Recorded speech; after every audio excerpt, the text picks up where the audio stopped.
મારા જ્યાં હું શાળામાં અભ્યાસ કરાવતી હતી એ શાળાનો સિનિયર વિદ્યાર્થી મારી સાથે ફેસબુક થ્રુ એણે મારો કોન્ટેક્ટ કર્યો અને વાતચીત ચાલુ થઈ. એ દરમિયાન જ એણે મને લગ્નની લાલચ આપી અને મારા પૈસા પડાવેલ છે અને મારા ઘરમાંથી સોનું જે એણે વેચાવીને મતલબ સોનું લઈ લીધું છે અને ચોરી ચૂકી હતી અને વેચી નાખ્યું છે. અને મેં એને ઓનલાઈન પેમેન્ટ અને શું કહેવાય મારું સેવિંગ, મારું પીએફ એવી રીતના મેં એને પૈસા થ્રુ મદદ બી કરેલી છે.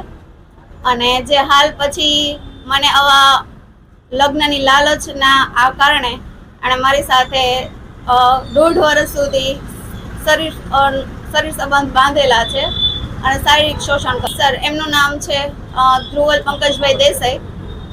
હાલી અમૂલ પાર્લરનું શોપ છે, અમૂલ પાર્લરની એમને.